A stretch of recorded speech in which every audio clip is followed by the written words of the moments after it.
What's going on, everyone? Special joint video today with the one and only Danny K of SonicFlare. For those of you who are unfamiliar, he's already a legend in the vinyl community. Down below, we'll link the channel. Danny and I live about 20 miles apart from each other here in Los Angeles, and we've met up a couple times now to go digging in the crates and digging in the record shops IRL now that things have been opened up again. And this past week we made it to the Mecca in Hollywood, Amoeba Records. We'll kind of mix in some footage from our time there, but we wanted to kind of just talk about the resurgence of vinyl in the world, shops, brick and mortar shops opening back up, and our experience in Amoeba, and show the few things that we picked up. So Danny, how was your experience inside a store, flipping through the bins? I can't believe it. It's a mirage. Is it real? Let me pinch myself. It's real. Oh my God, we went to a record shop. First of all, thanks for the accolades. I don't know about the legend part. That's to be discovered and all that. But seriously, it's been fantastic. Thank you and Michael Ludwigs and Mazzy for graciously accepting me into the community way back when we did that Four Corners video, and super stoked to obviously have my own channel and be here on YouTube, as they say. And going back to the record thing you talked about, I gotta be honest, man, it's I haven't set foot in an actual record shop since the beginning of COVID, which is the early March last year. Yep, same. And it's like, first of all, it was like, I can't believe we're actually, and obviously it's not just any record shop we went to. We went to Amoeba. It's a mecca. It's an institution, especially here in LA. And so, and of course, when we met the first time for lunch, we met at Fingerprints, Yep. which is in Long Beach. It's also an institution, albeit on a much much smaller scale, but certainly no less well known here in OC and Orange County and the Long Beach area. Yep. And so I got to be honest, man. I don't know if something's missing now. You know what I mean?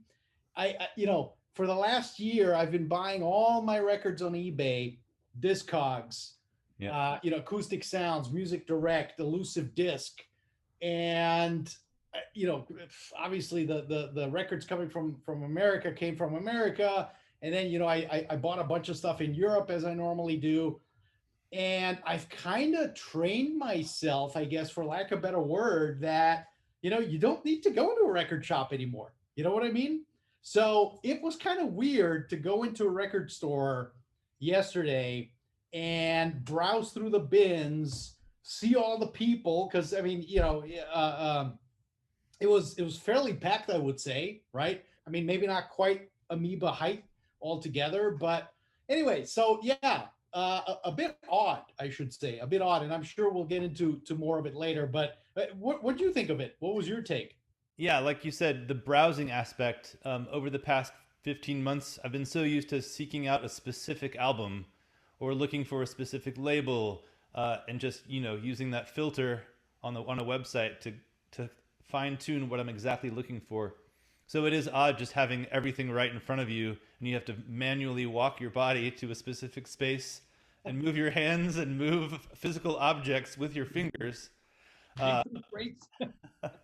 But I mean, it's a very electrifying experience. And for those who haven't been to Amoeba, it is a gigantic store, as you'll see, floor to ceiling posters and merchandise and pins and memorabilia and paraphernalia.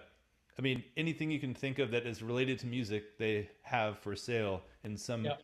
bobbleheads and keychains and pins and T-shirts. So you'll see through this video. Yeah, exactly.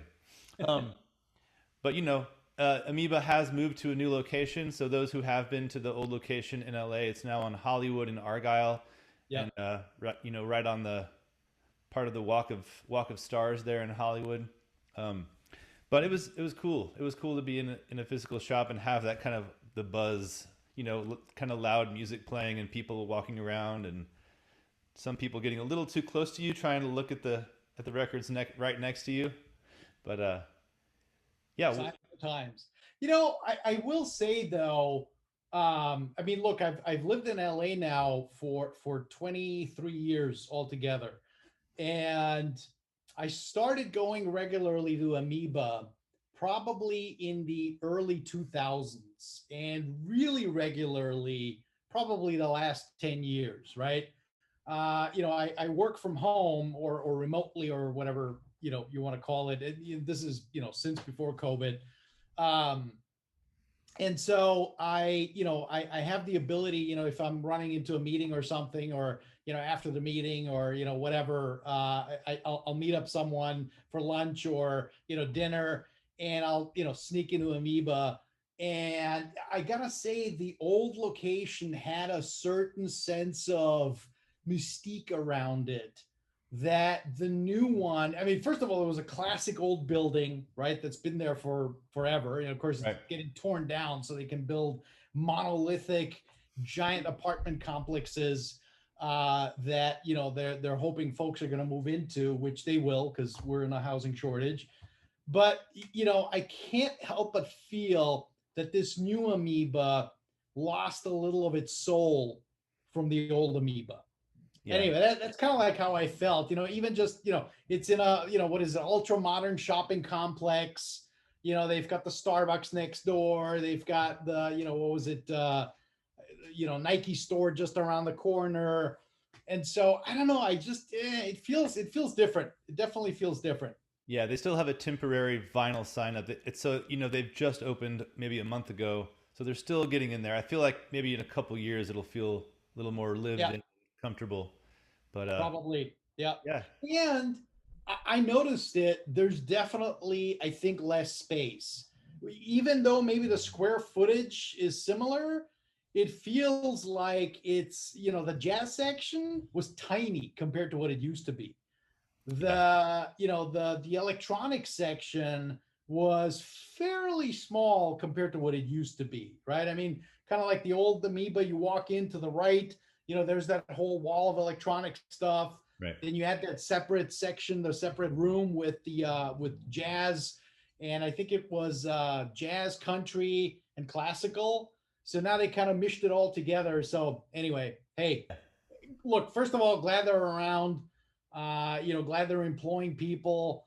And, I think they've done a great job of, amongst COVID and all the stuff that's been going on, relocating, setting up an all new store, et cetera, et cetera. So, I guess we're blessed to have an Amoeba record shop around. And there is a stage in the back, so they're Yes. notorious for doing their in-store performances of touring acts. Will come in the afternoon before the show that night and do a little short set, so that'll be cool. But enough of this. Should we show what we got? Show some records. Go for it, please. Get started. All right, I'll get us started. Iconic Amoeba bag, and a few things picked up. I'll start off with, this is a Scottish band called Mogwai. This is a great. They're kind of like the pioneers of the quiet, loud, quiet post rock.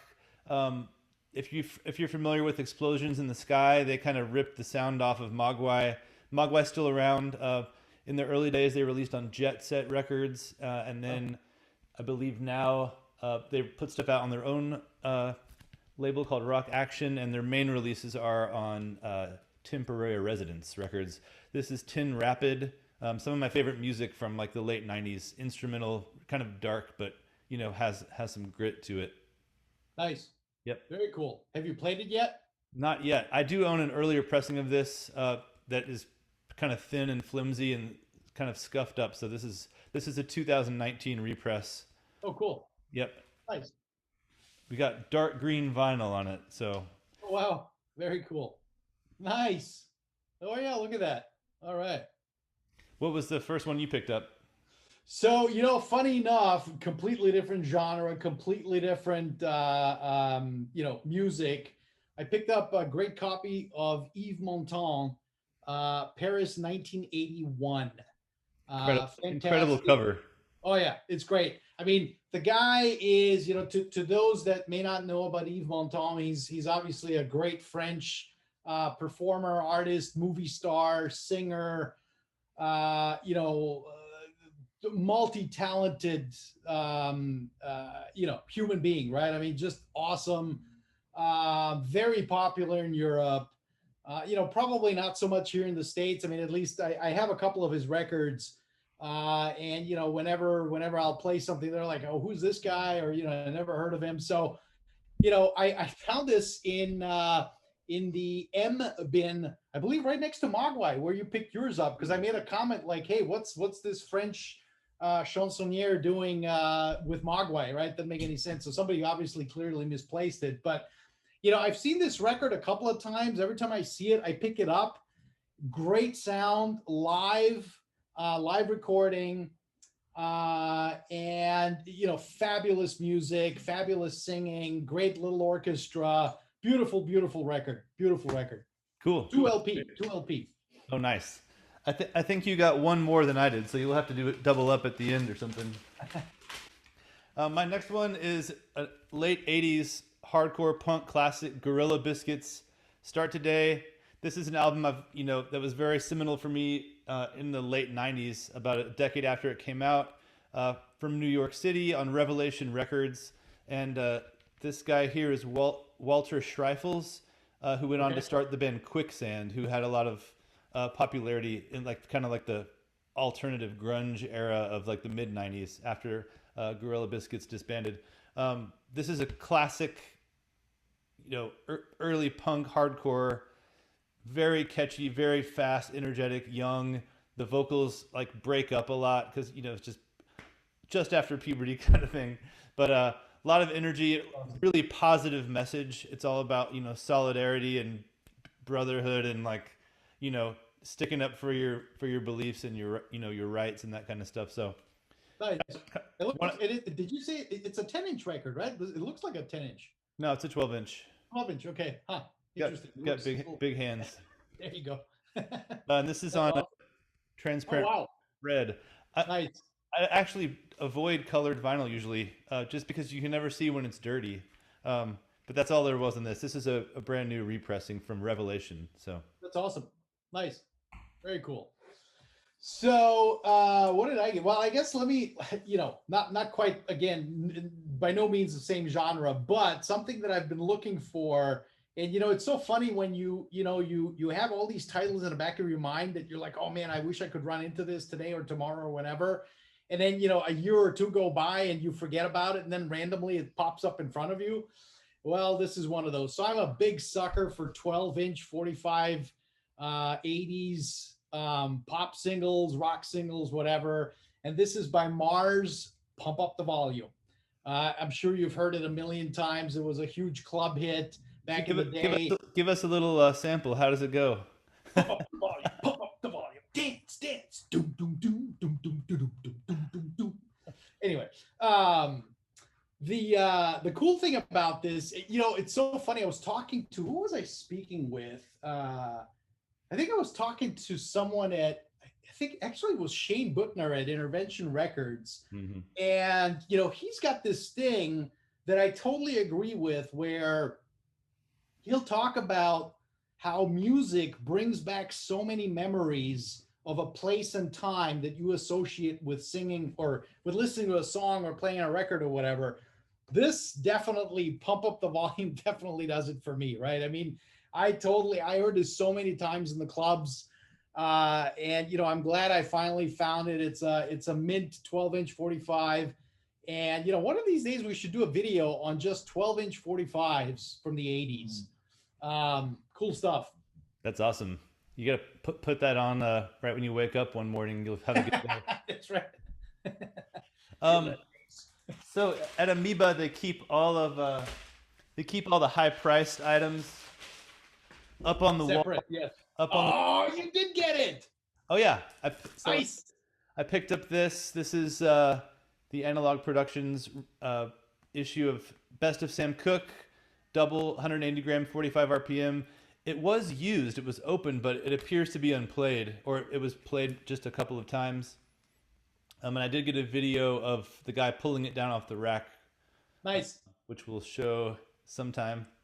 But this, I believe this first came out in 2015 from Analog Productions, and this is from 2011, 13, something like that. This is 2015, and it's just recently been repressed again for a third time from Analog Productions over there. So, I mean, the King of Soul, beautiful voice, impeccable pressing. I've wanted this forever, and glad they had a copy of it. So That's awesome.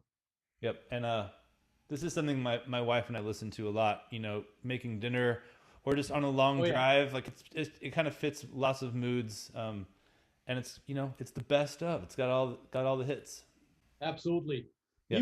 He was an awesome crooner. I mean, he really was Mr. Soul. Great talent and great music. And yeah, I'm not surprised you guys enjoy listening to it. It's so awesome. And dude, let me tell you that the Analog Productions, of course, cut from the original tapes. The sound quality, I don't know if you've heard it, out of this world, Yep. out of this world. And So, this writing is on the outer sleeve. Don't worry, it's not on the jacket. oh yeah, I just saw that. Yeah, 180 gram 45. Yeah. Nice, slick. So I guess you picked one from the wall. I picked one from the wall too. Surprisingly, I didn't see this one when it was out, which go figure. I wasn't paying attention. Um, but this is a fantastic sing along with me, Frank Sinatra, Mobile Fidelity, original master recordings. So that implies that they used the original tapes for this. Mm-hmm. This is obviously fairly recent reissue. I want to say like within the last couple of years. I have no idea how I missed this one. I think I have pretty much all the other ones that they did. And of course, to those who may not know, Mobile Fidelity was famous back in the early days when the first Mobile Fidelity came around for the Sinatra box set. Yep. That silver box set that had all of his Capitol studio records on it, including this one, of course. But this is a much later pressing. Like I said, I would guess this is from 2010, 12, something like that. So anyway, glad I had it. Same price as it was before, which was $35, and it looks unplayed. So hey, sometimes you get lucky.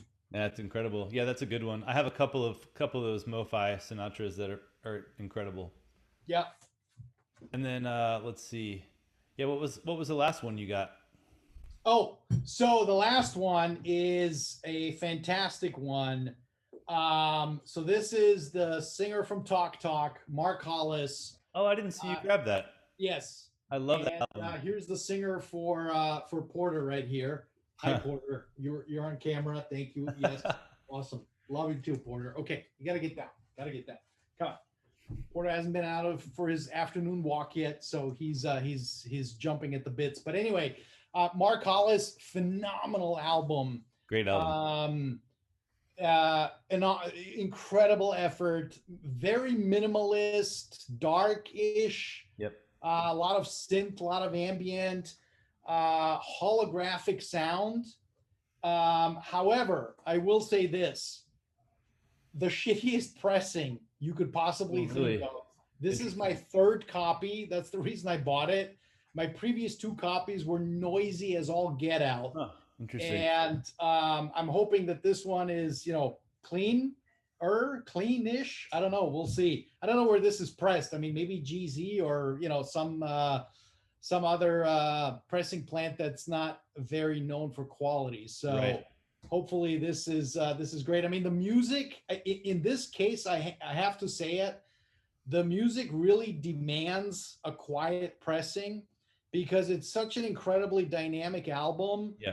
That it goes in and out of, guitar riffs and synth riffs into like dead silence with just his, angelic voice in the back. And if you don't have a quiet pressing, forget it. I mean, it's just noise. So yeah, we'll see. Sure. The song Watershed on there is my favorite on that album. It's incredible. Yeah. I mean, very, very ethereal vocal style. It doesn't sound like anyone else. Yeah. Yeah, fabulous, fabulous record. Well, I hope that one's clean. And I will report. A friend of mine who runs a label has tried GZ again, and apparently they are doing better than they have in the Okay. past. So Oh, that's good to know. yeah, I mean you got to step it up now with the vinyl boom, you know. What a nice pivot to a different part of the conversation. The Yeah, vinyl boom. I mean, you know you're part of it with Balmorhea, and your solo stuff. I mean, what's the story? I mean, are you guys seeing like a dramatic uptick? You know, I remember you told me there's been like a couple of represses already. yeah. It seems to be like, you know, most people have it's the exception if someone doesn't have a turntable these days.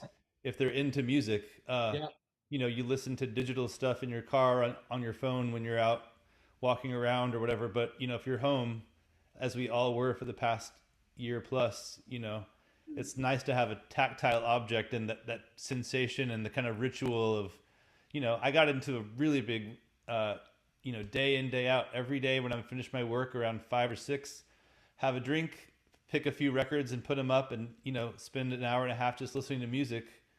It got to be like I would, you know, try to finish my work quickly so I could get in front of my speakers and be listening, which is something I reserved in the past only for weekends or if there was a new record I really wanted to listen to. But now it's like every day, yeah, you know, pick a handful of records, and from 5 until dinner time, 7 o'clock or something, I'm, you know, listening to records. yeah.